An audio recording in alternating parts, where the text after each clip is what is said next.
और भाई तो भाई हम थर्मोडायनेमिक्स के लेक्चर नंबर 7 पे आ गए हैं।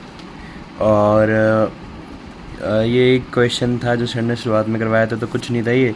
लाइक हमने याद है ना, पहले एक ग्राफ पढ़ा था कि आइसोबारिक ये होता है, आइसोकोरिक होता है और एडियाबैटिक का स्लोप आइसोथर्मल से ज़्यादा होता है ना। तो उसमें ये क्वेश्चन ये पूछा गया था कि भाई अगर प्रेशर जो है वो, अगर भाई फाइनल प्रेशर जो है हम अगर सेम रख दें हम दोनों का, एडियाबैटिक और आइसोथर्मल में, है ना, और सिस्टम जो है इनिशियल स्टेट P1 V1 से चल रहा है, तो फिर भाई किसकी वॉल्यूम ज़्यादा होगी। ठीक है, तो भाई वो कुछ नहीं करना, बस ग्राफ प्लॉट करके देख लो भाई।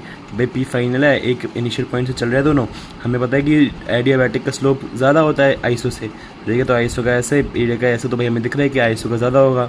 ठीक है, सिमिलरली भाई अगर V फाइनल हो जाता तो भाई हम वापस ग्राफ प्लॉट कर लेते, इसमें भी हमें दिख रहा है कि यहाँ पे भी आइसो की जो प्रेशर है वो ज़्यादा है, यहाँ पे V फाइनल जो है वो सेम है, तो फिर प्रेशर जो है वो ज़्यादा है आइसो का। ठीक है, कुछ नहीं था, एक इजी सा क्वेश्चन था। ठीक है, मेन चीज़ अब शुरू हो रही है। ठीक है, तो प्रोसेस भाई यहाँ पे दो प्रकार के प्रोसेस हो सकते हैं। ठीक है, स्पॉन्टेनियस हमने मतलब वैसे तो बहुत सारे प्रोसेस देख लिया है, थर्मल वगैरह, है ना, हमें उसकी बात नहीं कर रहे हैं, हम वैसे कर रहे हैं मतलब जो नॉर्मल, ठीक है, नॉर्मल स्पॉन्टेनियस प्रोसेस हो सकता है, नॉन स्पॉन्टेनियस प्रोसेस हो सकता है ना। स्पॉन्टेनियस प्रोसेस मतलब processes that occur without help of any external force. ठीक है, स्पॉन्टेनियस है भाई कि मतलब स्पॉन्टेनियस है, वो हमें एक्सटर्नल फोर्स लगाने की ज़रूरत नहीं पड़ रही है ना। Sometimes they need a small help in initiation of the process. बस हो सकता है कभी कभी शुरुआत करने में थोड़ी सी हेल्प मिल जाए, लेकिन फिर ऐसा है फिर खुद ही चलता रहता है। ठीक है, तो processes that occur without help of any external force. Non spontaneous है भाई कि processes that occur with the help of external force. Non spontaneous को बार बार एक्सटर्नल फोर्स देना पड़ता है ना। तो इस एग्जाम्पल अगर देखा जाए कि flow of water from high level to low level, ठीक है, ऊपर से हम पानी गिरा रहे हैं तो हाई लेवल से लो लेवल हम कुछ फोर्स नहीं देते, लेकिन भाई अगर हमें लो लेवल से हाई लेवल ले जाना होता तो वहाँ पे फोर्स हमें देना पड़ेगा, है ना, वही है ये। ठीक है, एग्जाम्पल हो गया। अब भाई तो मैं समझ सकते हो, अगर भाई एक बच्चा है भाई, ठीक है, उसे शुरुआत में थोड़ा सा पुश दे दिया, ठीक है, उसके बाद वो स्पॉन्टेनियस भाई वो अपना आराम से खुद से ही पढ़े जा रहा है, और एक बच्चा है उसे बार बार थप्पड़ मारो, बार बार उसे मोटिवेशन दो तब जाके पढ़ रहा है, तो स्पॉन्टेनियस हमें लग रहा है बेटर है ना, स्पॉन्टेनियस बेटर लग रही है हमें कि बस भाई शुरुआत में एक बार हमने थोड़ी सी हेल्प कर दी, फिर अब फिर हमें वापस एक्सटर्नल फोर्स लगाने की जरूरत नहीं है ना। तो भाई अब tendencies to show spontaneity of process. भाई टेंडेंसीज क्या, जिससे हमें पता चलता है कि स्पॉन्टेनियस है एक प्रोसेस, है ना।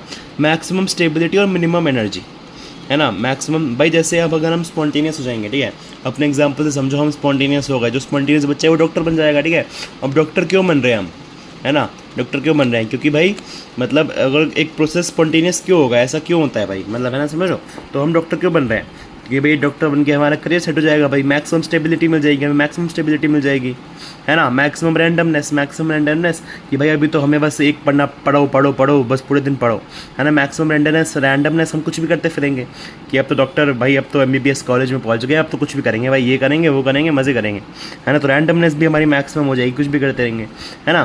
तो भाई ऐसे मतलब ऐसे समझो कि वैसी सिमिलरिटी भाई tendency to show spontaneity of a process, भाई मैक्सिमम स्टेबिलिटी, मिनिमम एनर्जी और भाई मैक्सिमम रैंडमनेस होता है, इससे हमें चल जाता है स्पॉन्टेनिटी, और ये दोनों ही मिलकर ड्राइविंग फोर्स बनाते हैं। ठीक है भाई, तो बोथ टेंडेंसीज मे और may not be in the same direction. ये ज़रूरत नहीं है कि जो दोनों टेंडेंसीज है वो सेम डायरेक्शन में हो, है ना। अब जैसे कुछ बच्चे होते हैं ना, अभी कुछ बच्चे हो रहे होंगे कि भाई अभी भी कुछ पढ़ाई कर रहे होंगे, ठीक है, स्टेबिलिटी होगी कि मतलब पढ़ाई कर रहे हैं, लेकिन भाई हम अपनी रैंडमनेस भी है कि भाई पढ़ाई भी कर रहे हैं और भाई खेल वेल भी कर रहे हैं, है ना, समझ लो। वही वैसे मतलब ऐसे ज़रूरी नहीं है कि एक ही डायरेक्शन में हो। ठीक है भाई, energy factor is decided by delta H. तुम्हें पता ही है कि एनर्जी जो होती है डेल्टा एच पे निर्भर करती है ना। वैसे ही रैंडमनेस फैक्टर को डिसाइड करने के लिए एक नया स्टेट फंक्शन होता है, उसका नाम है एंट्रोपी, एस से रिप्रेजेंट करते हैं, ठीक है, एंट्रोपी एस। ठीक है, हमें एनर्जी के लिए तो पता था डेल्टा एच, है ना, रैंडमनेस फैक्टर के लिए हमें एंट्रोपी। ठीक है, अब एंट्रोपी क्या है भाई, एस से रिप्रेजेंट करते हैं, it is a thermodynamic state function and extensive property of a system which is a measure of randomness. ठीक है, अभी जो रैंडमनेस का मेजर है, फिर डिसऑर्डरनेस का मेजर है। अब ठीक है, रैंडमनेस या फिर डिसऑर्डरनेस जो है इसकी भाई, अब इसकी कभी एग्जैक्ट वैल्यू थोड़ी निकाल सकते हैं हम, है ना। भाई जैसे अगर हम ऐसे समझे एग्जांपल से कि एक बच्चा शरारती है, ठीक है, ऐसे बोल देते हैं ना कि एक बच्चा शरारती है भाई, बहुत शरारती है ना। तो हम कभी ये थोड़ी बोलते हैं कि भाई 10% शरारती है, फिर 10 शरारती है, ऐसे थोड़ी बोलते हैं। हम ये बोलते हैं ना कि ये बच्चा जो है ना हमारे बच्चे से ज़्यादा शरारती है ना, ये बच्चा इस वाले बच्चे से ज़्यादा शरारती है। तो रिलेटिव इन नेचर होता है भाई ये, ठीक है, रिलेटिव हम कंपेयर कर सकते हैं, हम डायरेक्ट वैल्यू नहीं दे सकते, एग्जैक्ट वैल्यू नहीं दे सकते, है ना। अब हमने पढ़ा है क्योंकि स्टेट फंक्शन है तो भाई पाथ पे डिपेंड नहीं करेगा, तो इस फाइनल में ऐसे नीचे हो जाएगा, साइक्लिक प्रोसेस में 0 हो जाएगा क्योंकि भाई फाइनल इनिशियल पोजीशन सेम है। अब एस रिएक्शन का क्या होगा, प्रोडक्ट माइनस रिएक्टेंट। ठीक है भाई, अब एंट्रोपी का भाई हमने पढ़ा कि हम रिलेटिव होता है ना, हम रिलेट करते हैं डिफरेंट डिफरेंट सिचुएशंस में, ठीक है। एंट्रोपी तो भाई गैस, लिक्विड और सॉलिड, ठीक है। तो गैस की सबसे ज़्यादा, फिर लिक्विड की, फिर सॉलिड की। तुम खुद समझो भाई रैंडमनेस किसकी ज़्यादा होगी ना, गैस की। भाई सॉलिड तो बिल्कुल रिजिड सा है, तो उसमें ना कुछ मूवमेंट हो रही होगी ना कुछ हो रहा होगा, ठीक है। तो रैंडमनेस थोड़ी होगी, गैस में होगा कुछ भी होता रहता है, ठीक है। रैंडम होता है वो, मतलब पता नहीं कैसे समझाऊँ मैं, लेकिन मतलब ये थोड़ा कॉमन सेंस टाइप ऑफ है ना, मतलब खुद ही समझ आ जाता है ये, ठीक है भाई। मतलब है ना कि समझ नहीं आता कि क्या चीज़ है, लेकिन वो खुद ही अंदर होता है कि हाँ यार समझ आ गया मेरे को, समझो। तो भाई गैस की वो है। अब टेम्परेचर बढ़ाओगे तो जो है मूवमेंट तेज हो जाती है, और है ना, और रैंडमनेस बढ़ जाएगी, तो एंट्रोपी वापस बढ़ जाएगी। टेम्परेचर घटाओगे तो एंट्रोपी घट जाएगी, ठीक है भाई। अब भाई एक जगह भाई वॉल्यूम, ठीक है, 1 लीटर है, दूसरी जगह वॉल्यूम 2 लीटर है। Volume increases keeping number of molecules constant, ठीक है। हाँ ठीक है। अब मान लो तुम एक छोटे से कमरे में हो, ठीक है, एक और तुम्हारे मम्मी पापा है सामने, तो तुम कम शरारती करोगे। अब एक बहुत बड़ा कमरा है, ठीक है, तुम्हारे मम्मी पापा भी है, तुम ही हो, लेकिन बहुत बड़ा है, तो तुम दूर जाकर शरारती कर लोगे ना, तो रैंडमनेस बढ़ जाएगी, ठीक है। तो देन एंट्रोपी इंक्रीजेस, ठीक है। अब दूसरे में क्या भाई, वॉल्यूम तो सेम है, लेकिन भाई नंबर ऑफ मॉलिक्यूल्स इंक्रीज, है ना। जैसे भाई अब ऐसा होता है ना कि भाई अगर मान लो एक क्लासरूम में बैठे हो तुम, ठीक है, तुम बस मान लो 2-3 बच्चे हो सिर्फ, है ना, तो टीचर भाई तुम शरारती करने को कोशिश करोगे, एक थप्पड़ लगाएगा, है ना वो ठीक है, मतलब शरारती नहीं हो पाएगी, ठीक है। लेकिन भाई बहुत सारे बच्चे हैं, 40-50 बच्चों का क्लासरूम में होते हैं, तो आराम से भाई कुछ टीचर कुछ कर भी नहीं पाता है बेचारा, है ना, वो आराम से अपनी बातों में लगे रहते हैं ना, तो एंट्रोपी वापस रैंडमनेस इंक्रीज हो रही है, तो एंट्रोपी भी इंक्रीज हो रही है, ठीक है भाई। अब हमें पता है एंट्रोपी पाथ इंडिपेंडेंट है ना, स्टेट फंक्शन है, तो पाथ इंडिपेंडेंट है। तो भाई एस हमारा फाइनल इनिशियल है, तो भाई अब ए जो है ऐसे पहुंच रहा है, ठीक है, ए ऐसे ब्ला ब्ला ब्ला ब्ला ब्ला ऐसे पहुंच रहा है बी तक, और बी अब ऐसे जा रहा है ए तक, ठीक है। तो हमें पता है डेल्टा S1 जो है, हम मान लो हमें 80 जूल दे रखा है, तो डेल्टा S2 क्या हो जाएगा, ठीक है। अब अगर डेल्टा S1 जो है हमारा भाई SB माइनस SA है ना 80 जूल, भाई तो डेल्टा S2 क्या है, अब भाई B से A जा रहा है, तो SB minus SA minus SB हो जाएगा, जो कि क्या हो गया, वो माइनस तो हो गया इसका, माइनस इसका हो गया, तो ये माइनस 80 जूल हो जाएगा, उल्टा ही तो हो जाएगा इसका, बस है ना, बस माइनस साइन उल्टा हो जाएगा, ठीक है भाई।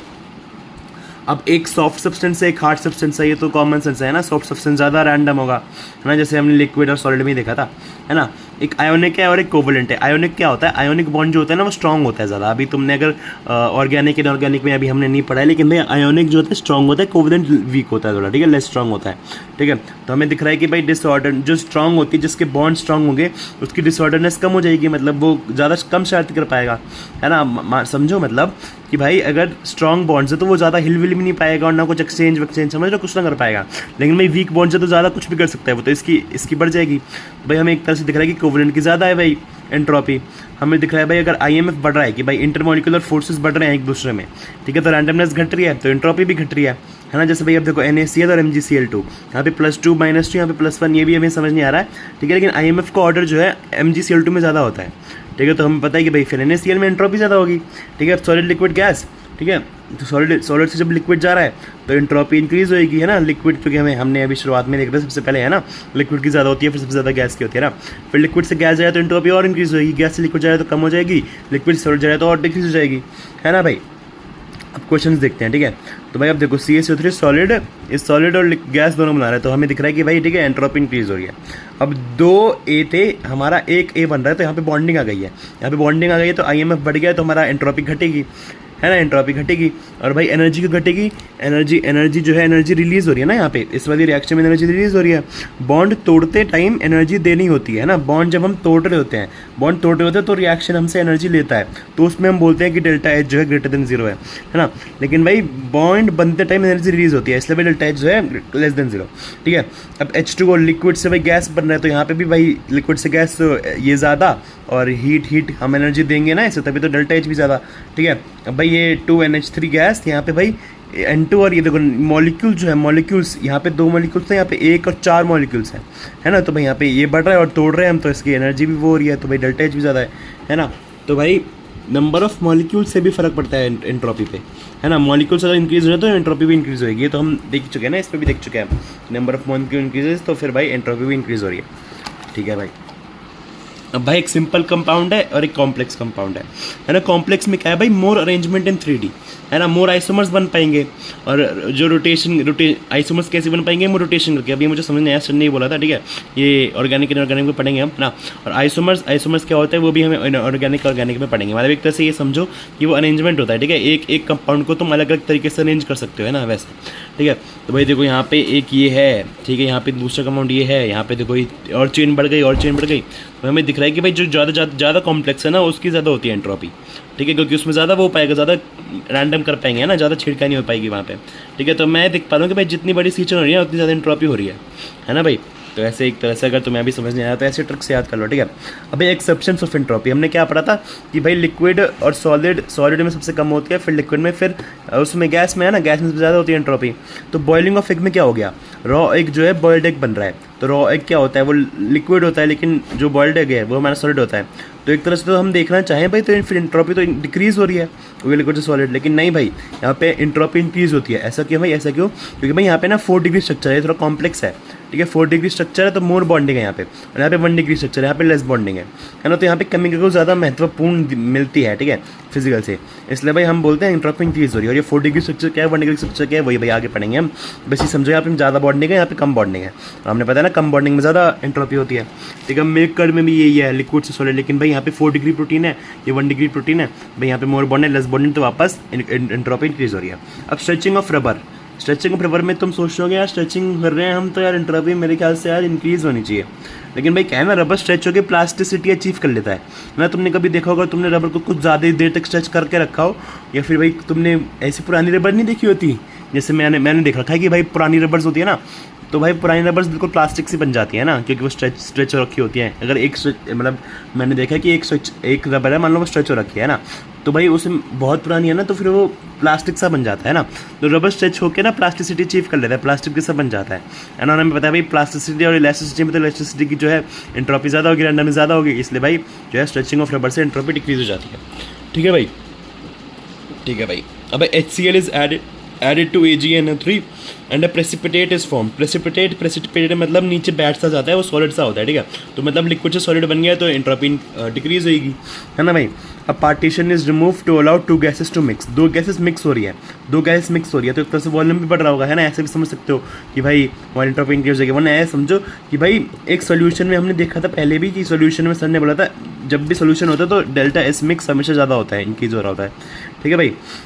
If by entropy for H2Cl2 HCl फिर इतनी दे रखी है रिस्पेक्टिवली। टोटल चेंज इन फिर भाई नॉर्मल भाई हमें प्रोडक्ट और रिएक्टेंट्स की दे रखी है, हमें रिएक्शन का पूछा है, तो रिएक्शन में प्रोडक्ट माइनस रिएक्टेंट हमने कर दी, बस ये कर दिया। अब ये याद रखो यहाँ पे तो ये 2HCl था, ठीक है। यहाँ पे जो ये दे रखी होती है मोल, 1 मोल की दे रखी थी, ठीक है। तो हमने यहाँ पे 2 से मल्टीप्लाई करा उसकी, बस ये एक मेन पॉइंट बढ़िया चीज़ है, बस पढ़ना दो, ठीक है। अब भाई ये तो हमने देख लिया कि अगर हमें रिएक्शन दे रखी होती है तो हम कैसे निकालते हैं, है ना, तो हम कैसे निकालते हैं एंट्रोपी चेंज। लेकिन अब एंट्रोपी चेंज नॉर्मल कैसे निकालते हैं, है ना। एंट्रोपी चेंज फॉर बस ये एक फॉर्मूला है, ठीक है, बस एक फॉर्मूला है। डेल्टा रिवर्सिबल प्रोसेस के लिए डेल्टा एस रिवर्सिबल हमारा हो जाता है Q heat reversible upon temperature, है ना, अपॉन टेम्परेचर। तो ये होता है डेल्टा एच अपॉन टेम्परेचर, ना, reverse delta H upon temperature. और भाई टेम्परेचर याद रखना हमेशा केल्विन में लेना है, ठीक है। रिवर्सिबल प्रोसेस के लिए क्या होता है, जो डेल्टा एस रिवर्सिबल है ये ज़्यादा होता है इससे, ठीक है, Q बाई टी से या फिर डेल्टा H बाई टी से, ठीक है। ऑब्वियसली हम यही फॉर्मूला यूज़ करेंगे, तो यहाँ पे इक्वल टू साइन आ रहा है ना, तो ये वाला फॉर्मूला बस एक ही फॉर्मूला है ये, बस ये, ठीक है। याद रखना डेल्टा एस हमारा डेल्टा H बाई टी या फिर Q बाई टी है, ठीक है। और भाई ये याद रखना, एक बच्चे ने बोल दिया था सर यहाँ पे अगर डेल्टा H बाई टी है तो भाई वो CP के बराबर हो जाएगा। नहीं भाई, delta H by delta T था वो, इसमें और इसमें डिफरेंस है, ठीक है। ये CP था, ये नॉट द सेम एज, ठीक है, नॉट द सेम एज, ठीक है। यूनिट ऑफ एंट्रोपी क्या है भाई, डेल्टा एच की ये होती है J मोल, तो भाई हमारी डिवाइड बाई K, तो हमारी J मोल -1 K -1, ठीक है भाई। अब भाई यहाँ पे हमने एक फॉर्मूला कर लिया है, ठीक है। डेल्टा एस हमारा क्या है भाई, डेल्टा एच अपॉन टी है, ठीक है भाई। अगर हमें सिस्टम का निकालना हो तो वही भाई Q system by T system, delta S system by T surrounding में भी यही सेम, ठीक है। अब यूनिवर्स का क्या होता है, delta S universe plus delta S system plus delta S surrounding, है ना भाई। यूनिवर्स हमने बताया ना, यूनिवर्स क्या होता है, सिस्टम प्लस सराउंडिंग, है ना। तो बस भाई डेल्टा एस इसमें और इसमें ऐड कर दोगे तो ये डेल्टा यूनिवर्स आ जाएगा, ठीक है भाई। अब भाई entropy for transition slash phase change, है ना भाई। यहाँ पे देखो एक एलोट्रोप 1 था, एलोट्रोप 2 बन गया है ना, तो डेल्टा एस ट्रांजिशन वही भाई, यहाँ पे ट्रांजिशन का एंथैल्पी अपन टी, ठीक है। ट्रांजिशन की टेम्परेचर, एलोट्रोप क्या होता है ग्रेफाइट और डायमंड, वैसे तो हम आगे पढ़ेंगे क्या होता है इलेक्ट्रॉप्स, लेकिन भाई अभी के लिए समझो ग्रेफाइट और डायमंड इलेक्ट्रॉप्स हैं, ठीक है। फ्यूजन क्या होता है, फ्यूजन पढ़ चुके हैं ना हम, सॉलिड से लिक्विड, लिक्विड से कैसे लिक्विड सॉलिड है ना। तो फ्यूजन में भाई delta H fusion upon melting point, melting point यार तो मेल्टिंग पॉइंट किस हो गया भाई, फेस चेंज में टेम्परेचर सेम ही रहता है ना, नो चेंज इन टेम्परेचर है ना, तो भाई फेस मेल्टिंग पॉइंट ही रहेगा, है ना। मेल्टिंग पॉइंट एक तरह से टेम्परेचर ही तो है, ये मेल्टिंग पॉइंट है ना, इस टेम्परेचर पे तो होता है ना ये फ्यूजन, इस मेल्टिंग पॉइंट पे तो फ्यूजन होती है, ठीक है। केल्विन में लेना है ये। वेपराइजेशन में भाई लिक्विड से गैस बन रहा है, वेपराइजेशन में delta H vaporisation upon boiling point, ये भी केल्विन में है ना। तो भाई डेल्टा एस फ्यूजन ऑफ ए हमें इतनी रखी है, तो डेल्टा एस, ये हमें डेल्टा एस फ्यूजन है। फ्यूजन क्या है भाई, सॉलिड से लिक्विड, हमें भाई लिक्विड से सॉलिड निकालनी है, लिक्विड से सॉलिड तो उल्टी हो जाएगी बस, ये +120 तो -120 हो जाएगा, है ना, ये तो हम देख ही चुके हैं, ठीक है भाई। अब डेल्टा एस ट्रांजिशन की हमें दे रखी है, ठीक है, हमें डेल्टा एस निकालना है, हम टेम्परेचर भी दे रखा है, ठीक है, बस डिवाइड कर याद रखना, बस केल्विन में रखना है, ठीक है। अब भाई वापस हमें दे रखा है, वापस ये देखो यहाँ पे केल्विन में दे रखा है, ठीक है, डिवाइड कर दिया, बस केल्विन में रख दिया, ठीक है भाई। और यहाँ पे डेल्टा एच वेपराइजेशन वापस भाई यहाँ पे दे रखा है, यहाँ पे डिवाइड कर दिया, लेकिन भाई ये गलत क्यों कर गए महापाप, ऐसे क्यों भाई, क्योंकि सेल्सियस में है भाई, सेल्सियस में थोड़ी रखेंगे हम, केल्विन में रखेंगे, ठीक है, केल्विन में रख दिया। और भाई अब ये अगर वेपराइजेशन का है भाई, वेपराइजेशन यहाँ पे लिक्विड टू वेपर था, वेपराइजेशन का हमारा निकल गया, अभी वेपर से लिक्विड हमारा बस माइनस से लग जाएगा, ठीक है भाई। अब ना एक हमने एक नई सीरीज टाइप ऑफ चालू करी थी, डेली रिवीजन सीरीज, इसमें क्या है भाई कि पुराने चैप्टर, अभी तो इस बार तो बस थर्मोडायनेमिक्स का ही हुआ है, लेकिन ऐसे सब पुराने चैप्टर्स का मूल कॉन्सेप्ट वगैरह का वो क्वेश्चंस की प्रैक्टिस करवाएंगे ताकि रिवीजन हो सके, है ना। तो वही है यार, मतलब इसमें मतलब कुछ नहीं है, इसमें वर्क के क्वेश्चंस कराए थे सर ने। तो भाई इसमें बस एक मेन चीज़ ये थी इसमें कि यहाँ पे ना हमें वी एटमॉस्फेयर का नहीं दे रखा था, तो एटमॉस्फेयर का हमें वी निकालना पड़ा, ठीक है। वही P V is to NRT से हमने वी निकाल लिया, फिर वही वाला फॉर्मूला लगा दिया। यहाँ पे भाई वैक्यूम में पूछा है, वैक्यूम में हमारा पी जो है 0 हो जाता है, तो माइनस पी भी हमारा 0, वर्क 0 हो गया पूरा। ये कुछ वो है एक क्या नाम है, कन्वर्जन है ना, एक कैलोरी में 4.2 जूल्स और 1 लीटर ATM में 101.3 जूल्स, है ना भाई। अब यहाँ पे क्या है भाई, आइसोथर्मल, यहाँ पे हमें डेल्टा यू पूछा है, वर्क पूछा है, वोट पूछा है, क्यों पूछा है। आइसोथर्मल में दो चीज़ें याद आनी चाहिए कि भाई एक तो भाई टेम्परेचर कांस्टेंट रहता है ना, इसका मतलब भाई जो हमारा डेल्टा यू है वो 0 हो जाता है ना, डेल्टा यू 0 हो जाता है। और भाई हमारा वर्क और जो क्यू है वो एक दूसरे के मतलब ऐसे होता है, Q is equal to -W, है ना। तो हमने वर्क निकाल लिया, लेकिन वर्क निकालने के लिए पहले हमें क्या हुआ, पहले हमें पी इनिशियल निकालना पड़ा, मतलब वी इनिशियल निकालना पड़ेगा। यहाँ पे हमें वो दे रखा होता था, फिर हमें बोल रखा था कि भाई यहाँ पे हाफ ऑफ इट्स वॉल्यूम है फाइनल वाला, ठीक है। तो यहाँ पे हमें कुछ भी वॉल्यूम नहीं दे रखी थी, तो इसलिए थोड़ा बढ़िया क्वेश्चन था, ठीक है। तो यहाँ पे पहले हमें वी इनिशियल हमने निकाल लिया, वही P V is equal to NRT से, ठीक है। फिर वी फाइनल हमने बोल रखा हाफ है, तो इसका हाफ कर दिया, फिर डेल्टा वी हमारा फाइनल माइनस इनिशियल हमारा ये आ गया, फिर उससे हमने वर्क निकाल लिया, और फिर क्यू हमारा इसका माइनस हो जाएगा बस, क्योंकि इन आइसोथर्मल, है ना। भाई अभी ये देखो इतना इजी क्वेश्चन, लेकिन भाई अब कहीं नीट में आ गया तो भाई क्या बोलते हैं उसे, पता नहीं यार, कुछ तो मुहावरा सा बोल रहा था मैं, भूल गया मैं, हड्डी पर स्लेक हो जाएगी, हवा निकल जाएगी, ऐसा कुछ बोलने वाला था मैं, पता नहीं, मेरे को याद नहीं आ रहा। चलो, isolated insulated system, insulated container है, ठीक है, 2 इक्वल पोर्शन में कर रखा है भाई। एक पोर्शन आइडियल गैस कंटेन करता है, pressure P and temperature T, और अदर पोर्शन परफेक्ट वैक्यूम पे है, ठीक है भाई। अब होल ओपन हो चुका है उन दोनों के बीच में, तो हमें चेंज इन इंटरनल एनर्जी निकालनी है और चेंज इन टेम्परेचर निकालना है। अब भाई सबसे पहली बात तो Q 0 हो जाएगा, Q 0 हमें चेंज इन इंटरनल एनर्जी है भाई, first law of thermodynamics, Q + W, Q 0 हो जाएगा क्योंकि इंसुलेटेड है, वर्क 0 हो जाएगा क्योंकि भाई यहाँ पे वैक्यूम है, तो फिर एक्सटर्नल प्रेशर जो हमारा 0 के बराबर हो गया है, तो वर्क भी 0 हो जाएगा, तो डेल्टा यू भी 0 हो जाएगा। हमें चेंज इन टेम्परेचर ही पूछा था, हमें पता है कि भाई डेल्टा यू पे डायरेक्टली प्रोपोर्शनेट हमारा टेम्परेचर होता है, तो भाई डेल्टा T भी 0 हो जाएगा।